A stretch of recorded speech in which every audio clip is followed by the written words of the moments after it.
Just the reason you're all here today at just after 4 a.m., we were alerted from our local FBI office that that they had been alerted to a threat to a school in our area, potentially in our area.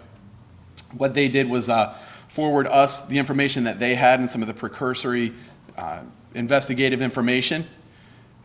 Chief McCann actually received that amongst, as well as our captains, and immediately the investigative process began. We reached out almost immediately to Lorain City Schools. Again, Executive Director Figueroa and Dr. Graham were critical in our response to this. And as that began, we started the investigative process. Internally, our road patrol officers did a phenomenal job. They worked with our detective bureau and with our school resource officers to make sure that any information and any leads that we had at that time were followed up on immediately and thoroughly. This allowed us to take some active steps in bringing closure to this situation, identifying suspects, and trying to complete the investigation in a timely manner. We were in fact able to do that. Eventually, we were able to follow up and locate an address in Lorain and find a suspect that was a 12-year-old female who eventually would go on to admit that she did in fact create the post that alerted everyone to the potential threat.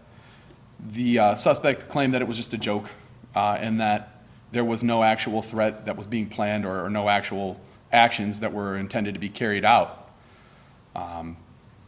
To go back a little bit, the actual post itself was that somebody was going to, quote, shoot up your school. Upon making interviews, or excuse me, upon locating the suspect and interviewing the family and the suspect, once that confession was obtained, officers ensured that the juvenile didn't have access to be able to carry out such a threat. The house was checked for any kind of firearms or access to firearms, as was the personal property and the person of the suspect.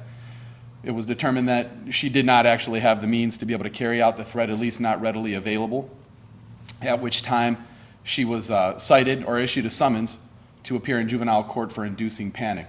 The threat, again, in abundance of caution and with discussion with the schools, the threat caused Lorain High to be closed for the day, as well as the administrative building. Again, there's no way to know how long this investigation would have taken. We were very fortunate that really in under 3 hours, this was closed. We had all of the actors that were believed to be involved, which is simply one, and there was the court process has begun so that any kind of resources or accountability will be handled through those means. But again, when you don't know how long the investigation is going to take, you're forced to make kind of a split-second decision and you weigh out your options. I think our schools did a phenomenal job in prioritizing the safety of our students and our staff, and really, you know, a decision that they don't take lightly, I know, to close the building. But